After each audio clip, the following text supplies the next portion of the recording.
This is Basis News. Over the last 6 months, we've lost the entire Basis content on YouTube, and so therefore I've been going through some of the earlier lectures and things to get it all together so we can somehow load it back up. Now, one of the most important things that we have found is Cathi Morgan's incredibly unique and extremely important work. Her presentation in 2016 and my introduction to that presentation contains insights and information extremely important and vital to what's going on now in 2021, going into 2022. This is her 2016 presentation. The scale of the infiltration and detailed planning on what's been going on, infiltrating into every single aspect of society and the control of everything that we do in this presentation should alert you and give you an insight as to what we're facing in terms of our wipeout by the powers that be. This is Cathi Morgan, Basis 2016.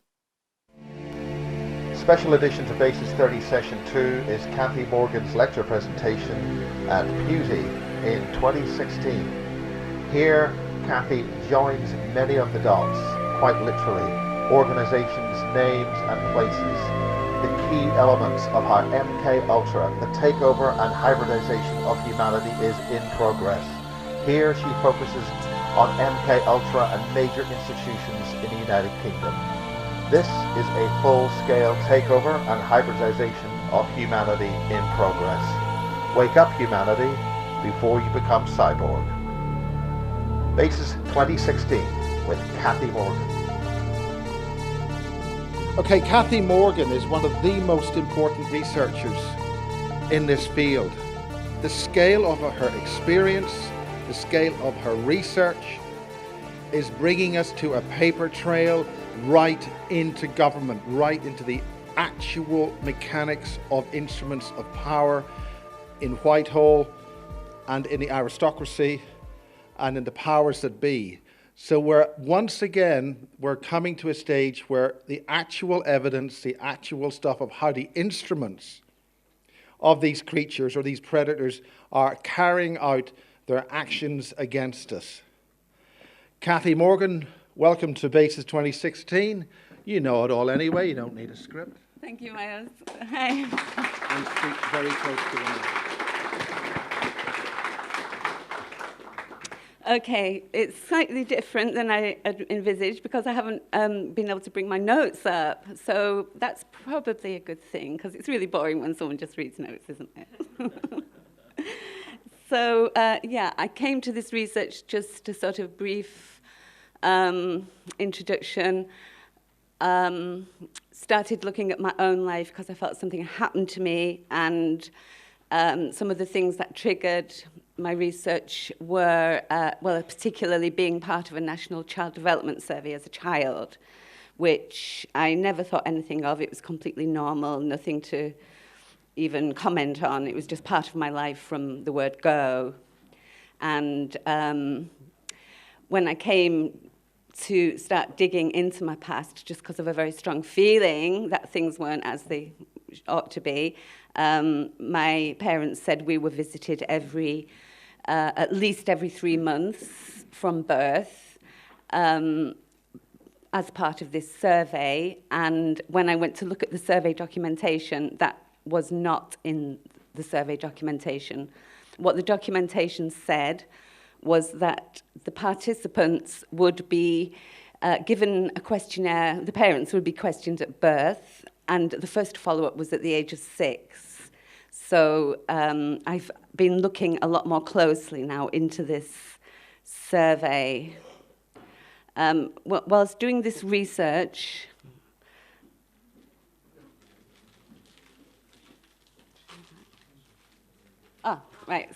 fine.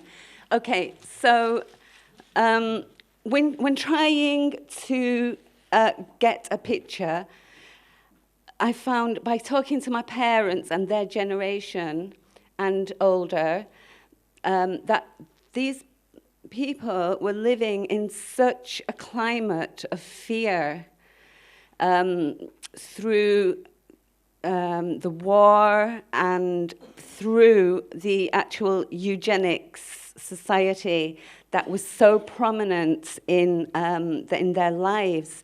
So in my grandmother's time, people were actually terrified of being thought to be subnormal or defective or deficient, because this is the sort of terms that were being bandied about.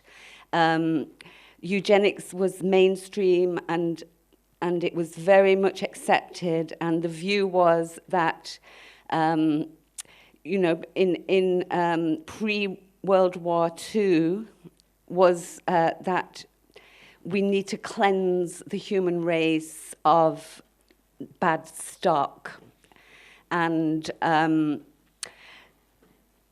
this was mega, and people didn't have obviously the information sources that we have these days, so they trusted the sources of news, and that's the thing really that really gets me when I think that it's all been done because people trusted authority and trusted what was said, trusted the medical community, and that's where we went wrong.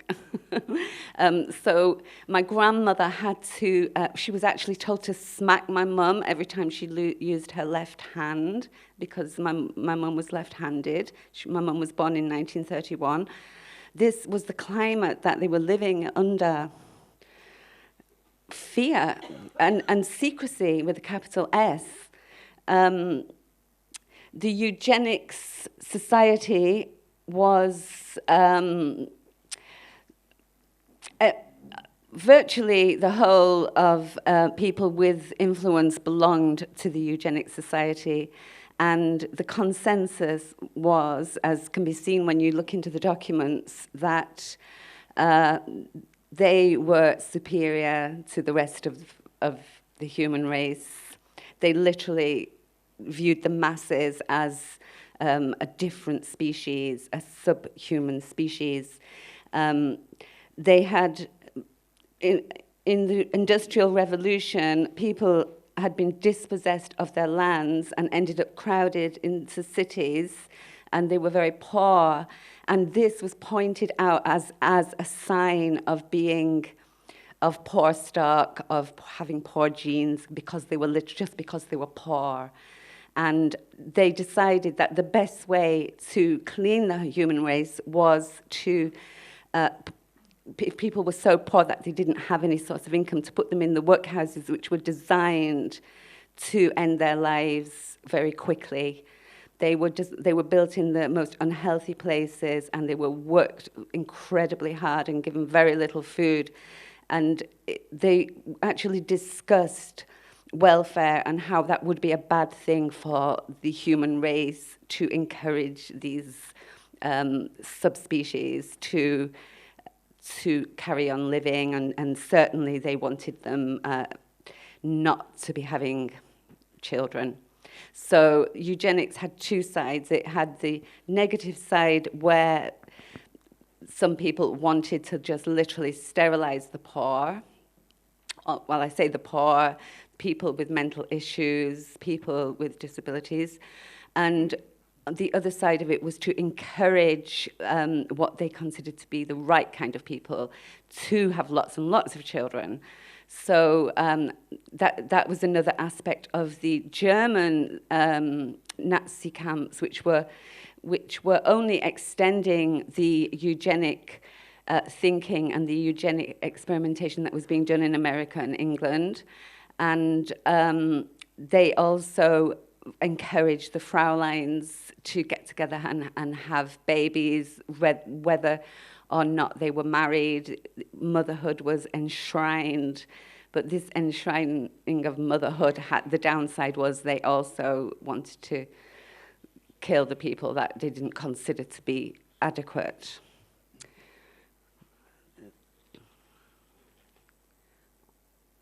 So, it's not going to get. Sorry about this. Yeah, so you can just imagine the fear that people were under. even then, I mean, some of us might remember the fear when we were children and we were being had lots of information about the nuclear war and the nuclear bomb and the atom bomb and the hydrogen bomb being publicized and put in our faces, and the duck and cover, and how frightened some of us may have realized that we were getting exposed to that sort of propaganda as children. And then you consider the poisonous gases and the talk about biological warfare, just how traumatized and frightened people were. And all this was clearly done as a method of getting more and more control of the population.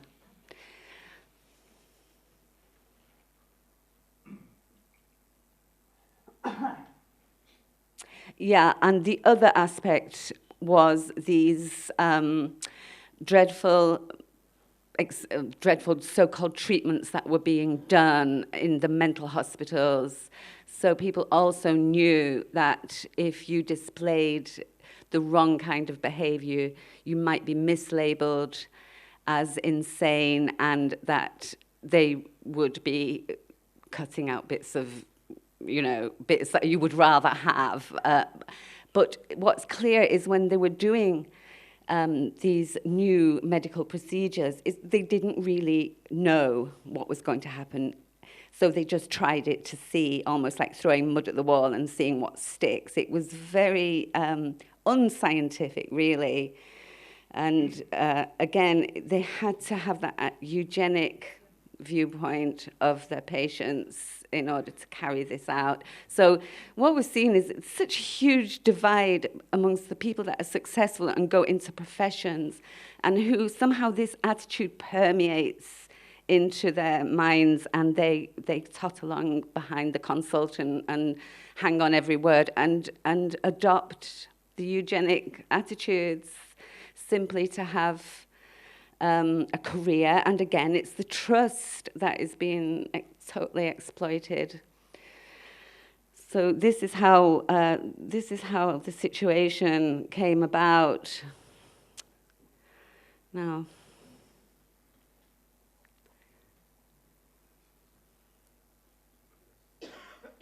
okay, so briefly, how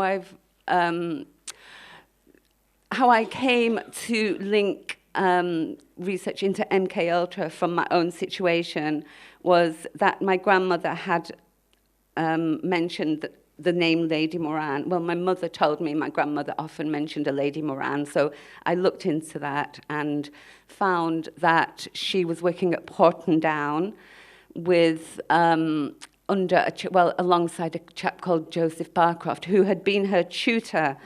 And when I looked into him, well, first of all, when I looked into her, I came across MKUltra because her husband, Lord Moran, had been a colleague of Donald Ewan Cameron, and he had gone with Cameron to Nuremberg when they were assessing and treating Rudolf Hess when he was appearing at his trial. And so when I looked into Cameron, I found out he's the one doctor that was absolutely proven to have done MKUltra type experiments on unwitting patients, and he was paid by the CIA for those experiments, and this was admitted, and they did receive a small amount of compensation, but more importantly, it was out there in the public. Yes, these psychiatrists had been funded for black ops, and were not treating the patients, they were literally experimenting on them. So when I looked at what he was connected to, I found it extremely interesting. I don't know how clear that is, but he was associated with the West London Hospital in London, which was called the Hammersmith Hospital and then became the West London Hospital. There was a neonatal society that was based around the hospital. So he would visit that hospital and work there quite prominently, which was very strange to me because I had gone to that hospital myself to have my first child, and I don't know how that happened. It's just too freaky a coincidence, because my consultant, who was an author called Dr. Hugh Jolly, had been a student with Barcroft, and he'd been a colleague of Barcroft. He was the next generation, but he was majorly associated with Barcroft. Barcroft was also very much linked to the Nuffield Foundation, and it had been the Nuffield Foundation that had sponsored, that were one of the sponsors of the survey I was part of. What else?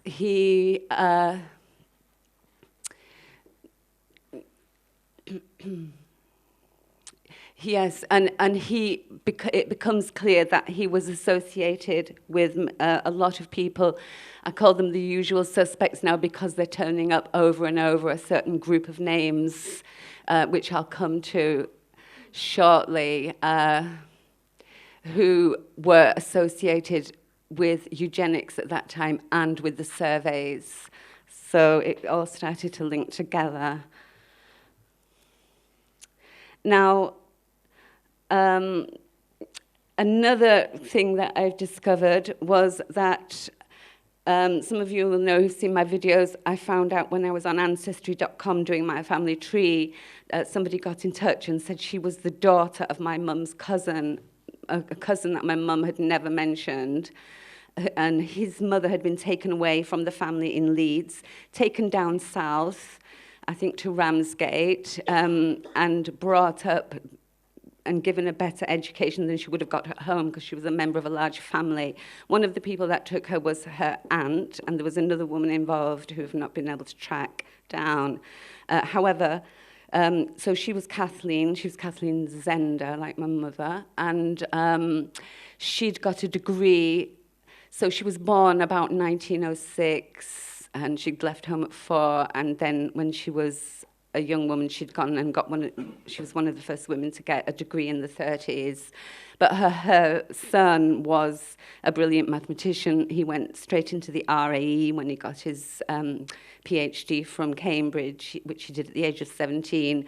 And I've since found, by tracking down a paper that I found by him, which was called Mercury Programs for Lifting Surface Theory. So it's around aerodynamics, and it was for the Black Knight rocket and the Blue Streak rocket, which was the UK space program. So he's literally involved in the UK space program.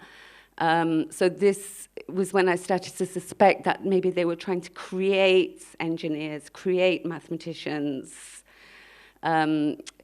somehow, certainly through education, but the question was, were they doing it in other ways too?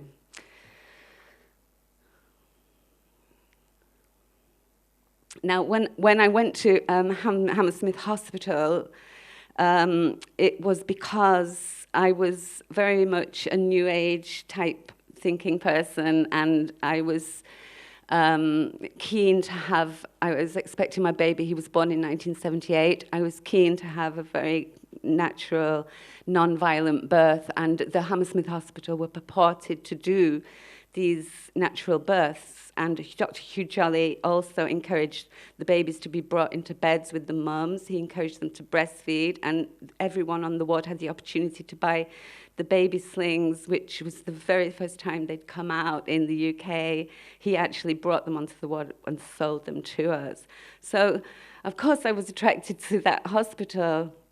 However, when I turned up at the hospital and the people that were doing those kind of things weren't there, it was, I kind of had to fight to get not to have any drugs and to have the lights turned down low. It just seemed that I was being a bit of a nuisance. And after he was born, he was incredibly alert when he was born. He literally, they put him on my tummy and he made his way to the nipple, and he was open, his eyes were open, so alert. And they they said, oh, we've got to take him away, and they took him into another room, and when they brought him back, he was all wrapped up tight and shut down completely, and I was kind of trying to recapture the moment, so I was sort of sitting cross-legged on the bed and undoing the swaddling around him, and they said, what are you doing? Have you been taking drugs, sitting there like that, cross-legged? I'd been trying to resist drugs through the whole labour, and so that was, I felt like I had been through a traumatic experience, really, when I gave birth to him. It didn't turn out so good, but hey, I tried my best. So this was my son, who I had trouble with then from that moment on. He was the sort of child, a 2-year-old will normally stay close to their mum, or they wander off a little way and come back again. But he wasn't like that at all. He would just go, and he just wouldn't come back. And he was just incredibly difficult through his whole life. He seemed to be attracted to trouble. And when he was around 6 or 7 years old, he was the police knocked on the door and said he'd been taking bottles of milk off doorsteps and selling them to the local shop. And he was very, astute, and he used to do anything to make money, and it was a nightmare. And but the strange thing is, looking back now, is that I came to realise that within a few hundred yards of where we lived was another young boy, the same age as Martin. They would have known each other. And this other boy ended up being the so-called Rochdale Ripper, who'd murdered girls and was put in prison. And he said he doesn't remember doing those murders at all. And it all started after he'd been to hospital, to the psychiatric unit some time before.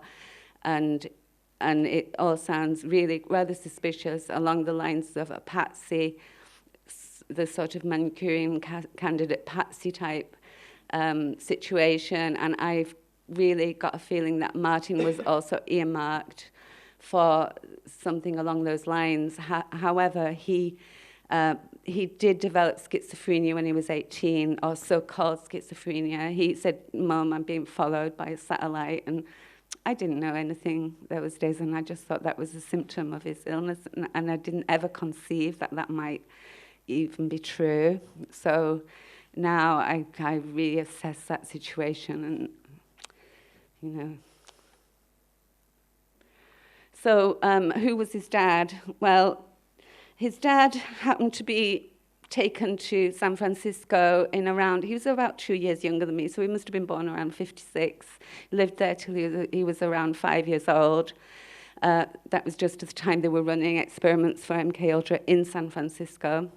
His dad was a self-taught man, but he became Journalist of the Year in San Francisco, and that set him on a path of a very successful career.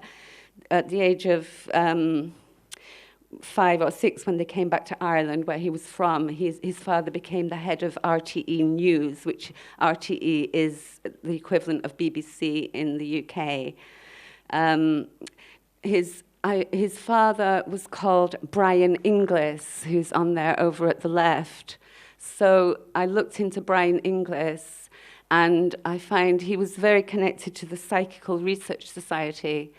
And he was close to quite a well-known person called Arthur Koestler.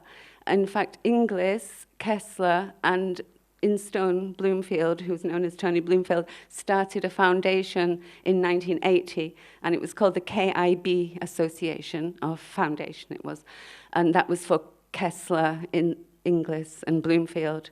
And the point of the foundation was to promote research into psychic phenomenon for the Psychical Research Society. And surprisingly, when I looked into that society, I found that it was incredibly well subscribed to.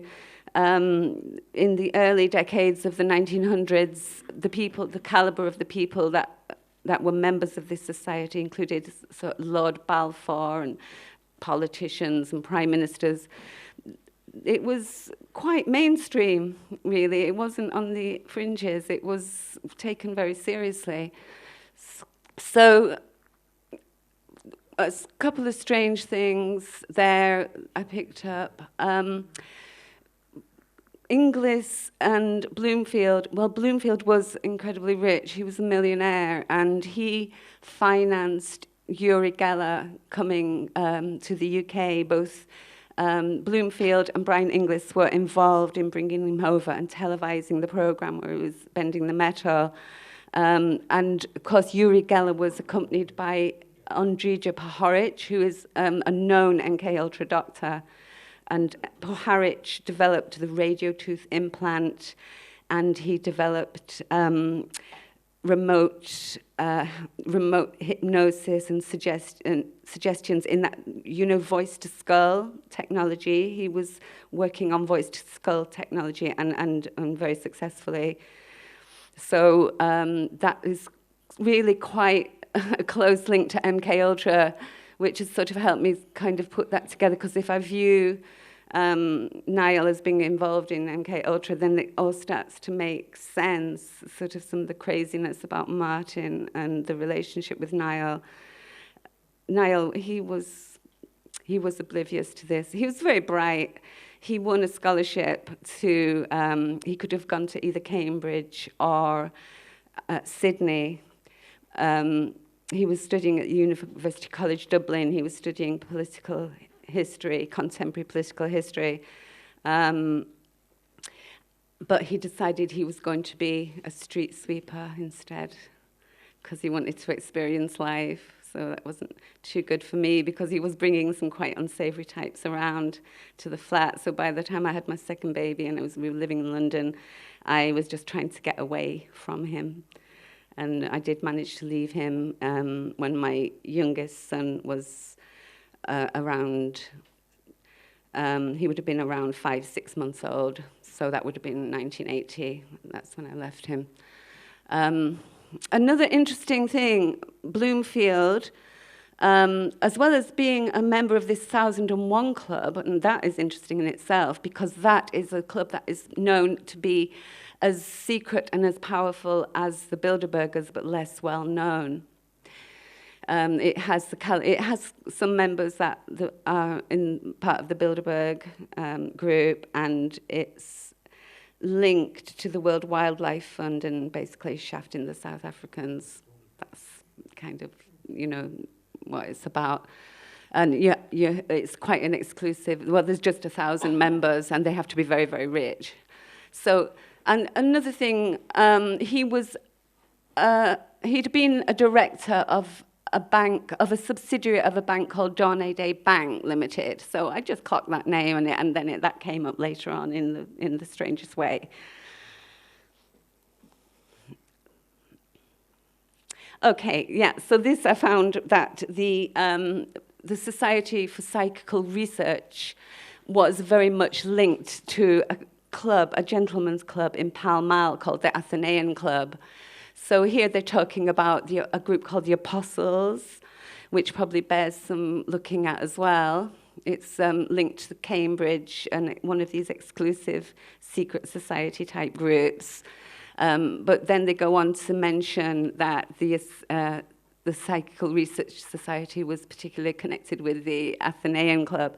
Because as well as when I ran away to London and I went to the Hammersmith Hospital to have my baby, a couple of years earlier, when I was 15 and I arrived in London, the place that I ended up working was the Athenaeum Club.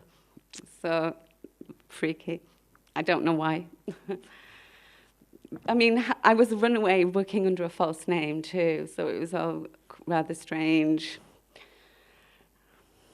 Yeah, so we've talked about Kessler. There he is in 1969.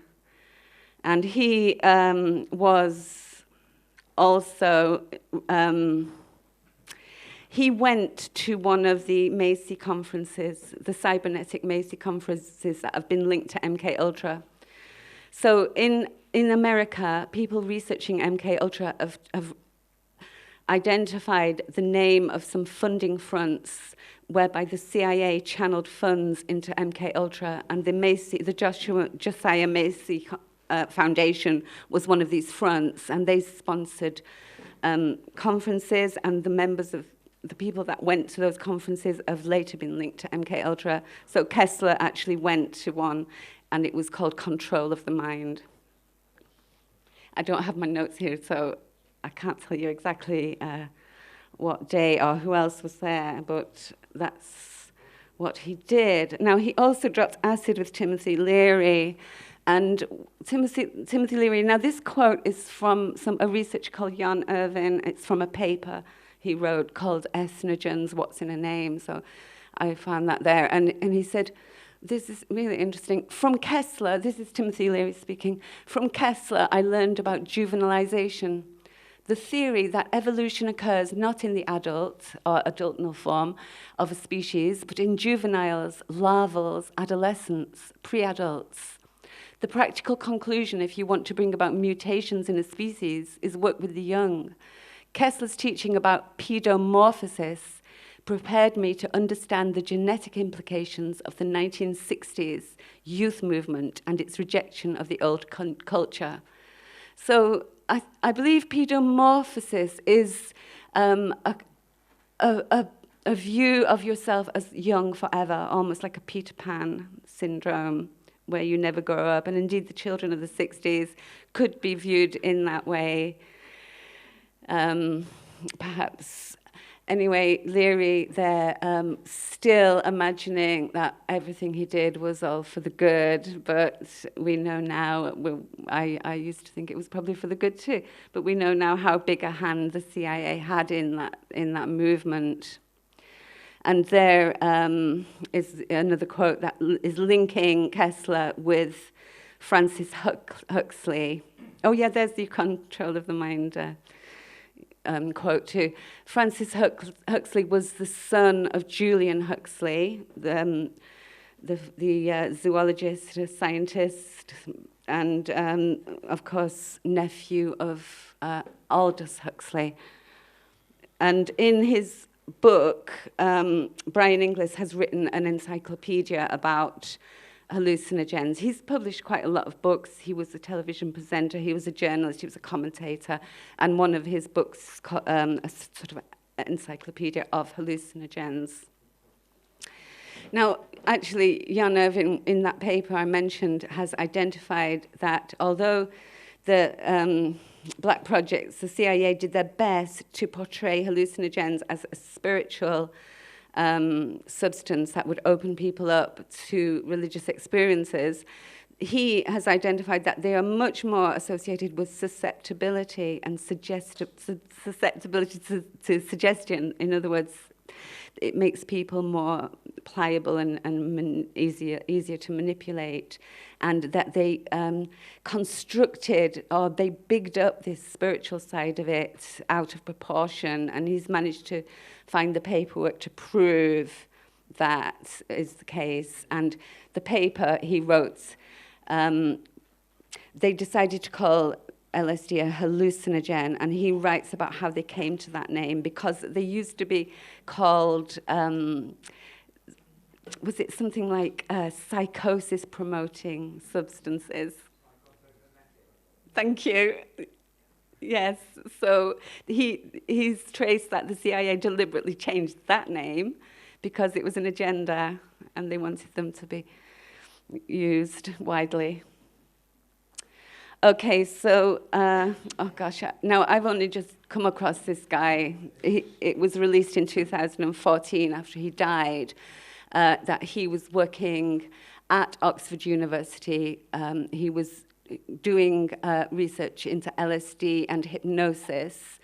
And the article that I read about him made it very clear that he was not, although he was working on another funding front, who was funding him was called the Human Ecology Fund, who funded anthropological work, and that's who funded him. They try and make it clear that he didn't know that they were a funding from the CIA, but actually it seems now that he did.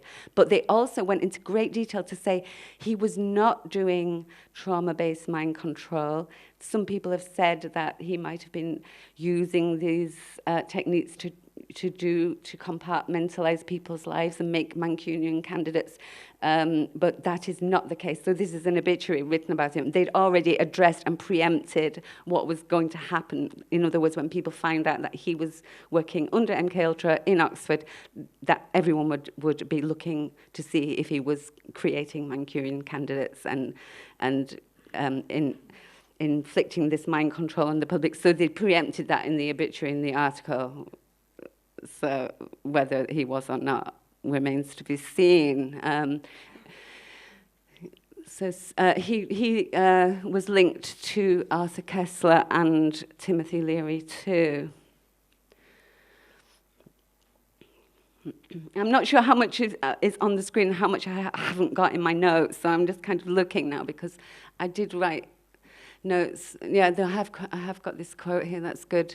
There we have the Psychical Research Society linked with Abrams and with Francis Huxley, and this is in the UK now, and with Koestler and their, again, the Joshua Macy Foundation. Now, I'll just say that MKUltra researchers, well, Jan Irvin again, he's very much the sort of researcher who won't really speculate. He'll only go with the paperwork, and he will not accept any information from anyone unless it's absolutely documented, because he doesn't believe in sending misinformation downstream. So he's very careful. And he has identified the Huxleys. He says that Aldous Huxley was the architect, the mastermind behind MKUltra in America. And he says no matter where he looks when he's looking into MKUltra, there's always a Huxley pops up. So I've included anything I found about Huxley is linked to this. I've put that in for that reason, because I respect him as a researcher. So, and they certainly do seem to be linked in here with this. Oh yes, Monroe was funding our Steve Abrams. He was linked to the funding. He's called James Monroe, and he was researching astral travel and remote viewing for the CIA, so linked here again. So this is quite exciting to me to find this direct link in the UK.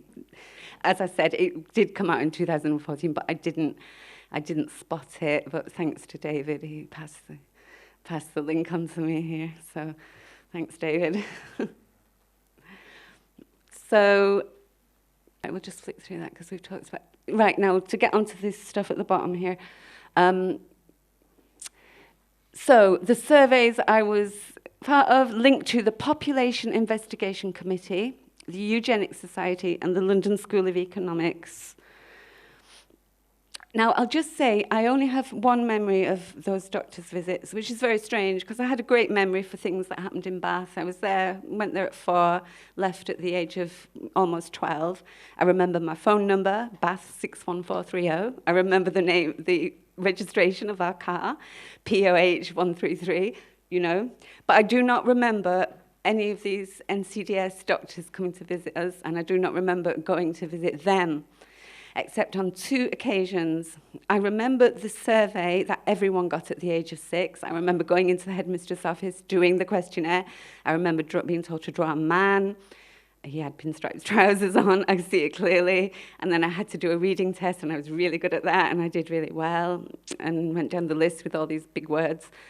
Remember it really well. And I remember leaving a visit to these doctors. And the reason I remember leaving is because I know we'd come out of this room, and I don't remember a thing that happened in that room. But as we were going, I was with my mum and my twin sister, a doctor, tall, blonde, clipboard. He noticed a blue mark on my sister's leg, and he said, that could be a varicose vein. Would you mind just coming back and running up and down the corridor to my twin sister to see if it's a varicose vein? So that we did, and he wrote something down, and then off we went. But it's just so strange. I remember because we'd come out and we were supposed to be leaving, and then I remember that bit really clearly, but I cannot see it on the other side of that door. But I know where it was, and this is where it was. The building's there on the left-hand side. This is Bath Abbey Square, and that building there to the left, it was on the first floor of that building, on sort of the side near the bath. it's near the Abbey. And in this corner here was the dentist on the same floor where we'd been under gas and had some teeth taken out. So we're probably linked. And just for anyone's information who might know any more about it, that's where we went for our assessment on that occasion, the only occasion I remember. Okay, the Population Investigation Committee, founded by Julian Huxley along with Alexander Carr Saunders, and it grew directly out of the Eugenics Society. As I say, yeah, MKUltra and the Huxleys. So I'm going to look at Julian Huxley now and 4 of his colleagues. So they are Solly Zuckerman, Alan Parks, Henry Dale, and Alex Carr Saunders. Right, Solly Zuckerman. Oh, Solly Zuckerman made. Solly Zuckerman was a major influence on the design of the NCDS surveys. So he was a zoologist. He studied dentistry, he studied zoology, and he became an operational research expert. He was one of Churchill's scientific advisors. And he made a movie with Julian Huxley, Monkey into Man. And they clearly said that they were applying the research that they did into primates to the human, to learn more about the human. That is stated. Part of the research, there was massive research into primates, and some of that was around the space program, and the RAF sponsored some of that, as did the American equivalent. So the surveys were implemented by James Douglas, who'd been a former student of Zuckerman and was also a colleague of him, and David Glass, who became the, I think, deputy director of the London School of Economics. Now, Zuckerman and Douglas had done a survey previously in the war, and what they wanted to find out was what caused the most terror amongst the population. So he did this study, and what resulted was fed to his colleague called Frederick Lindemann, who was in charge and made the decision to bomb Dresden. And what Solly Zuckerman discovered was that what caused the most fear and panic, the absolute worst feelings, was when people lost their homes. So he analysed the essays of school children. He got a lot of school children to write essays about the bombing and what they'd felt. And he analysed their essays. And then he put it all together and he went to Lindemann. And Lindemann is known to have been a cold, psychopathic person who decided to bomb working class houses in Dresden because they were close together and they would get more blood per bomb. So it's just horrendous, and this has been tried to be kept under wraps, and it's only really through the internet it's become much more widely known that we committed worse atrocities in Germany than they did with us when it came to bombing, and it was very deliberate. And it was Zuckerman, one of his surveys, that informed that plan. I've spelt Lindemann wrong. There should be a D in it. Yeah. So that's what kind of person he was, superior species, dealing with less superior than their minds. And again, Zuckerman did a lot of primate research, and so did Julian Huxley. Was also doing a lot of primate research too. So Solly Zuckerman involved with eugenic population studies, including wartime studies around panic and terror, which informed the planning of genocide on German civilians, primate studies. He was involved with Julian Huxley, and he demonstrated that he had the power to implement wide-scale unethical plans on the civilian population. So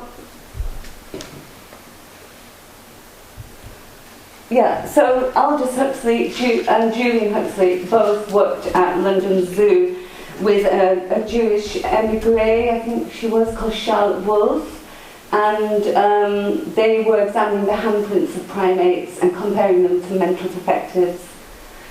And as I put there, during a rather famous speech, Aldous Huxley is very amused to tell people a story of how if they give a primate the opportunity to have some sort of orgasmic sexual experience, that he will do it until death and not eat.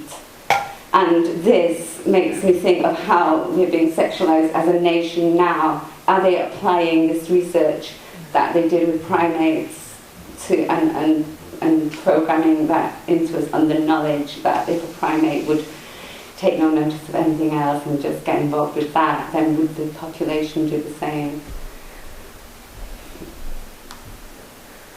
Yeah. So, yeah, the Huxleys belong to the intermarrying Huxleys, Darwins, Galtons, Wedgwoods and Berkeley's families, all of who I've encountered in this research, especially the eugenic research. Now, Zuckerman worked with Douglas, and one of the studies was called The Effect of Sex Hormones on the Performance of Learned Response. So we have Douglas there and Zuckerman, 1948, Sex Hormones and Learned Response. Unfortunately, the other guy, D. Hansen, actually died in a climbing accident, so not much more about him. Okay, in 1936, a population investigating committee is formed, and it was formed amongst other people, the prominent people, H.G. Wells, Julian Huxley, Alexander Carr Saunders, David Glass, the same names come up over and over, C.P. Blacker.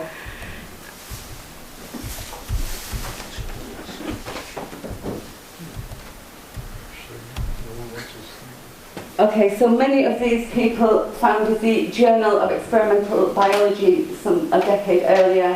So we've got Carl Saunders again, Huxley, and we've also got Joseph Barcroft there, and again H.G. Wells. Now H.G. Wells was a tutor to Huxley, the Huxley boys, to Aldous and Julian, and J.B.S. Haldane, A.S. Parks, he's a very interesting character, and F.A.E. Crewe, another eugenicist.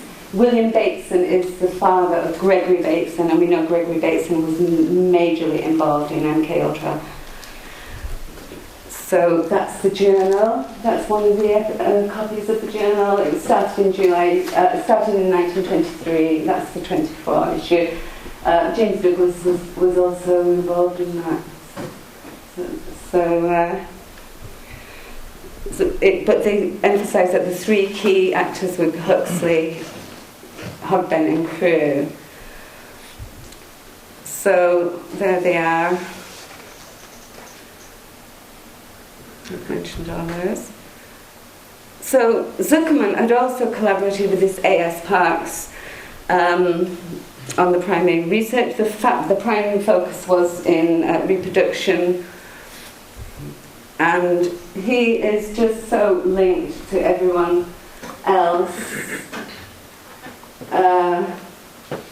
International Planned Parenthood and the Galton Foundation. Now the Galton Foundation is the new name for the Eugenics Society because they didn't want to be called that anymore.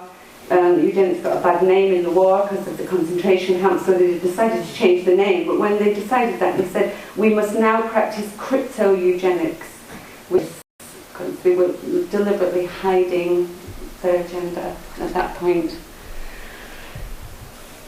So Parks and Zuckerman studied primates. As I said, there's another study. Now, when it was Parks who was instrumental in bringing about the Abortion Act, who advised David Steele, his colleague advised David Steele, but he was very much involved too. And he was also a pioneer around the field of oh gosh, that's not cool. I'm so sorry. He was a pioneer around the low temperature field, around the freezing of sperm and embryos, and he coined the term cryogenics. So the implications there are obvious, I think. The potential to remove embryos, the potential to freeze them, the potential to replant them if you were interested in some sort of breeding program and you knew about certain drugs, perhaps like the ancient scopolamine, that meant nobody remembered anything. You could even implant them in people, couldn't you?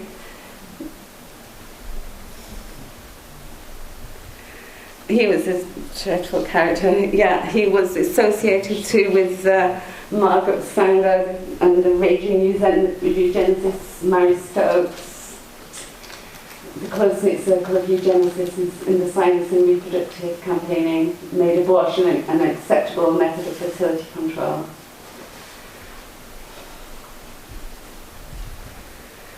And the chap F.A. Crewe, who we've come across on, started the Experimental Journal of Biology, actually was quoted as saying he wanted to abolish the slum womb. Bearing in mind that they created the slums in the first place because they dispossessed everyone of their land, but then that becomes a factor in why they ought to be stopped from breeding. So that brings me to another chap called Henry Dale, because he's very close to Parkes, and Henry Dale worked at the National Institute of Medical Research in Hampstead.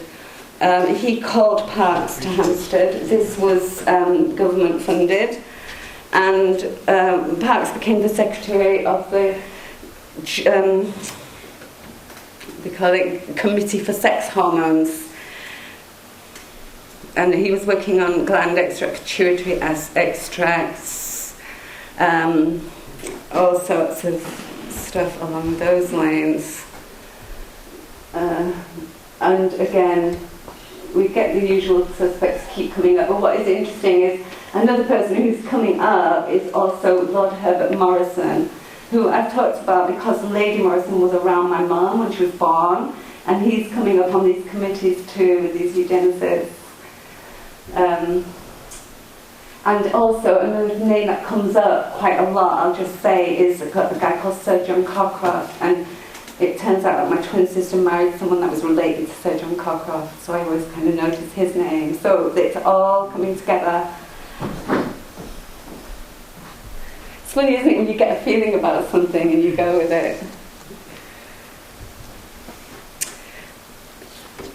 Yeah, so Project Paperclip.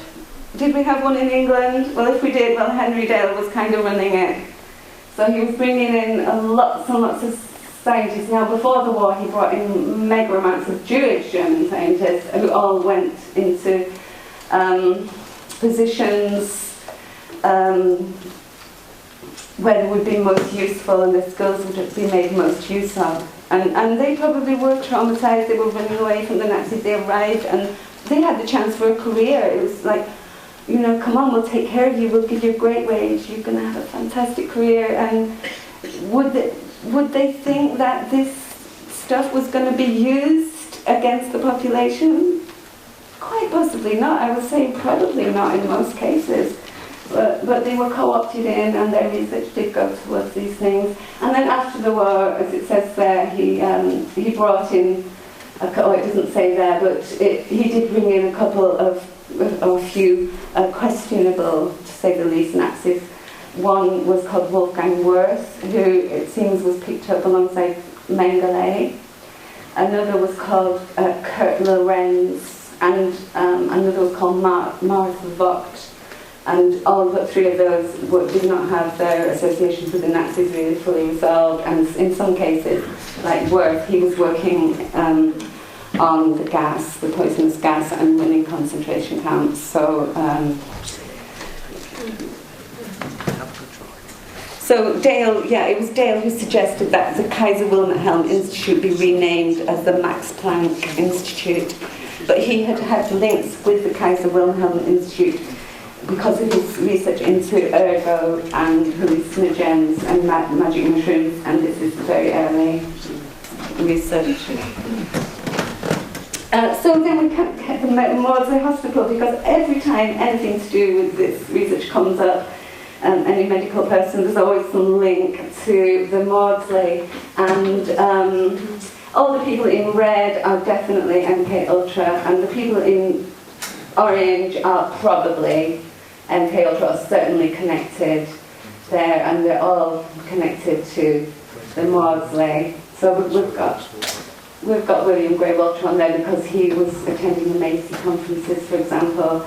Kenneth Oswald Milner there is coming up linked to Sargent, because he was on the committees with Sargent, and he's linked to the narcosis treatment, and he is the chap that's just come up in this new thing that's come out, the Aston House case, where children were put into care because their parents couldn't cope, and they were taken to a hospital, even though they hadn't done anything wrong, and they were given similar treatment.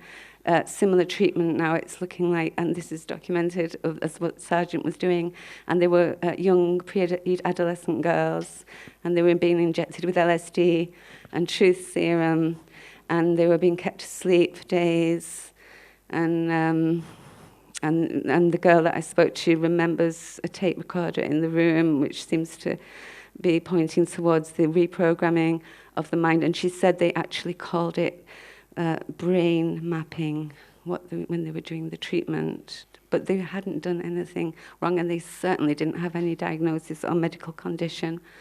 It's just nobody really bothered about where they were. So, and they all tend to be very, very intelligent girls too, the girls that I've met that have been involved in these care home situations. I met a girl, in fact, who lives quite close to me in Ireland, and she said she was in a care home, and I said where, and it happened to be 6 miles from where I was living in Bath, so I looked into it, and it was run by the same nuns who ran the Magdalene laundries, and she was, they all did their GCSEs at the age of 13. They were sort of locked in this place, they were always running away. But when they ran away, they were put in solitary confinement for over a week with nothing but a nightie, no bedding, no mattress, just a stone slab to sit on. And again, they were scrubbing. They were all having to scrub the floor like the prisoners do with a toothbrush, the parquet flooring. And they all seem to talk about being made to do that. But these are girls that haven't done anything wrong. And this is how it's been. The whole system is just so dangerous. She was... her mum remarried, and her stepfather was sexually abusing her. So when she told her mum what happened, there was uproar, and she was called a liar. And at 9 years old, she was very well endowed. She is very well endowed, very big breasts. So she was attracting the wrong kind of attention at that young age. And she got a young boyfriend. She got a boyfriend much older than herself. She was 9, and he was 17. So when they found out about this, that's when she was put into care. So she couldn't understand why nobody bothered when she mentioned her father. Stepfather was sexually abusing her, but then when the boyfriend was found out, it was a completely different reaction. He actually was put in prison, hung himself. So these are things that have happened that have been created through this absolute psychopathy and lack of empathy that we encounter in these doctors. This Kenneth Oswald Milner seems very much like a William Sargent character. The story, this is just coming out now. There's more and more. The BBC have done a Radio 4 documentary on it. So it's like they're going to let this one out. They're giving us this one, and they're managing how it's presented. But they're certainly admitting a lot more than they have done up to now. So again, yeah, it was the emigre doctors that set up the Maudsley.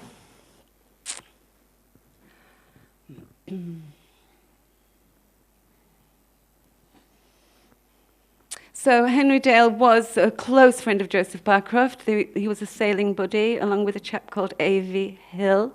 I haven't looked into too much yet, but he was involved in some secret mission to America to share scientific breakthroughs, so I'm going to have a closer look at that. As I say, Barcroft was linked to all 3 of the Macy conference attendees that we know of, apart from Kessler. and that's the gestation Macy conferences. So nobody's really talked much about these. I only happened to just find that document there, and I looked, and I thought, Joshua Macy. And it turns out that after the cybernetic MKUltra Macy conferences in 1953, they started another series of Macy conferences about gestation, embryology, intergenerational sciences, and there is Frank Fremont-Smith hosting it, as he did host the MKUltra cybernetic conferences. Who was attending those? Well, Barcroft's son was attending them, and he was studying embryology like his father. He was also studying LSD, so as I say, a strange combination. And then we come to the Family Planning Association in Great Britain. So in 1963, here's your vice chairmen. All these were vice chairmen of the Family Planning Committee. So same names again. So the other chap I'm going to look at here, Alexander Carr Saunders, and we'll have a quick look at Lord Robert Platt if we get a chance as well, because he's connected too.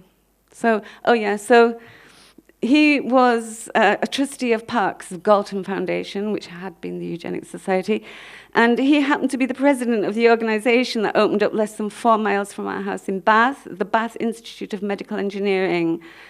And the other link to my family was that one of the other attendees was our neighbour who lived just at the bottom of our road. There were 11 houses on our street. It was called the Oriel Lodge, and it's a home for people with Alzheimer's now. It's a care home, but it was his residence, Sir Edward Brown, MP, Tory MP for Bath. He'd been associated with Staley Bridge prior to that, actually. So there we have the board of the meetings. I think this is the second year they were meeting. They started in '69, so the third year. So we have an Astor there, the Right Honourable John Astor family. We have this J.D. Wallace, I found, was a researcher in creating abortions using electromagnetic frequencies. We have John Trevelyan, the film censor, who's quoted as saying, "We are paid to have dirty minds," and he's credited with bringing in the Permissive Society as the film censor at that time.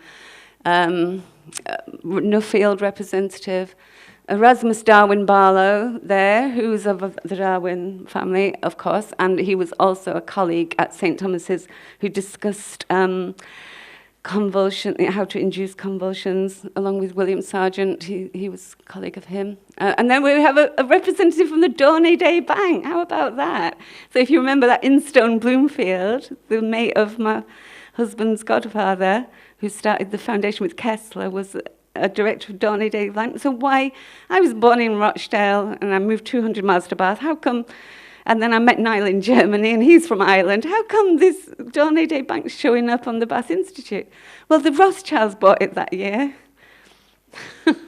Wonder if there's anything to do with that. I don't know.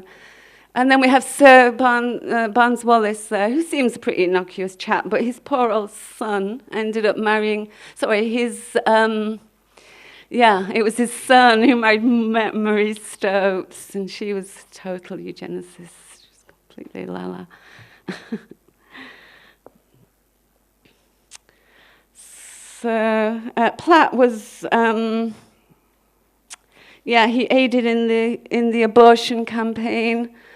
Now, another interesting sponsor of Bath Institute, the Nuffield Foundation, were funding the Bath Institute of Medical Foundation, who also funded my survey, who Barcroft worked for. British Oxygen was funding them. So I check out British Oxygen, and I find that Lindemann did work for British Oxygen. ICI was always also funding them, and Lindemann worked for ICI, and IBM funded them too. A few other strange funders, the Worshipful Company of Grocers, which is apparently above Masonic, the City of London, worshipful companies. And the interesting thing to me about the British Oxygen Company is that my grandmother used to say that my mum was a twin and that the other one was taken away at birth. And so my grandma, Granddad and my mum always used to just dismiss it. And so I just didn't really take any notice. That's what I grew up with. My grandma always used to say, oh, your mum's twin, you know. And my mum goes, come on, mum, you know, ignore it. So I find that there was three parties that could have been at that birth. There was the midwife, who I know was called Nurse Knowles. There was a priest, and there was potentially British Oxygen delivering cylinders of gas and air, which they were doing then, to home births. Just an interesting link there, perhaps. So last one, Alexander Carr Saunders. We have to bring him in too, because he was, you might have noticed his name has come up with the Journal of Experimental Biology. It's come up with the Family Planning Clinic, and it's come up with the first one as well, which I've kind of forgotten. So it's come up 3 times anyway. So all these... oh, there it is, London School of Economics, yeah, who's director. And the amazing thing about this is his son, Nick Carr Saunders, started a group in the probably late 60s, but definitely 70s, called Bit Information. And it was a real hippie centre where people could go and get information about anything alternative. And it was the place I ran away to. When I ran away at 15, I went straight there. And he was running it, and he's Carr Saunders' son.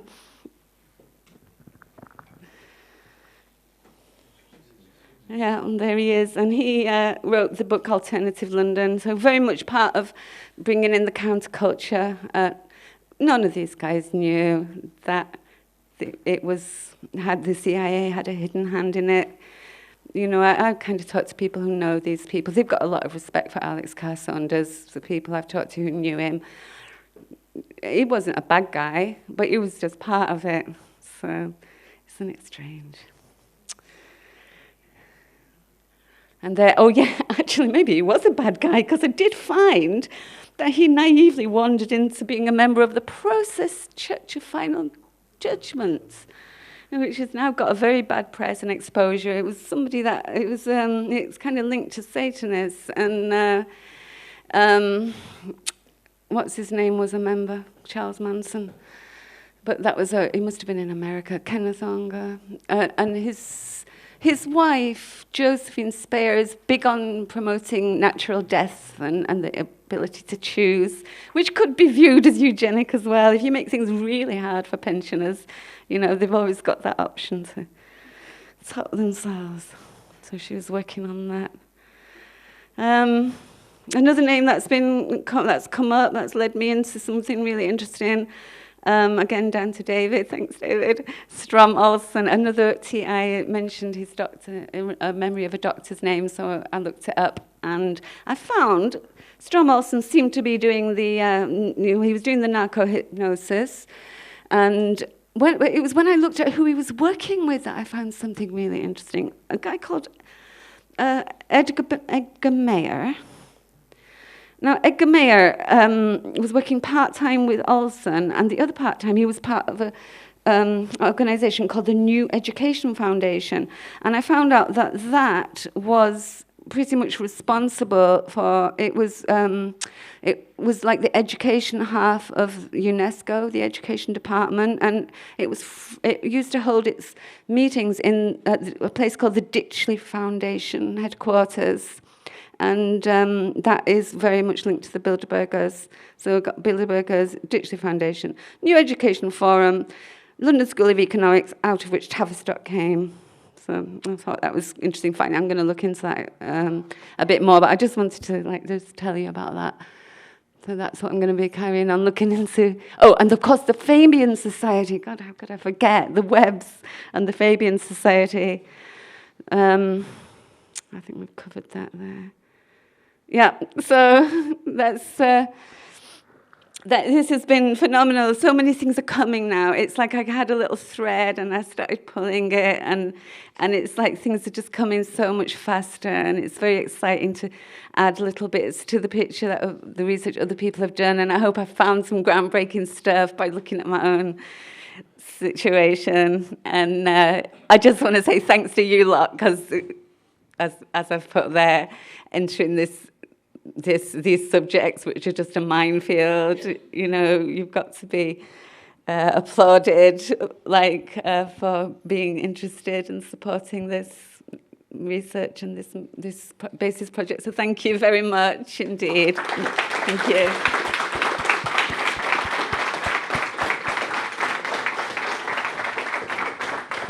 Thank you, Cathi, for a fantastic presentation. You're adding the dots, you're putting the meat on the bones. This is really, really important material. This is stuff which is now right within our reality of, it's not something out there, it's something here. Yeah. We have plotters who are taking us out. It's up to us to wake up and take action, but only when we have a strategy that's going to work. Thank you, Cathi Morgan. Thank you, Michael. Okay, very, very briefly, we're starting at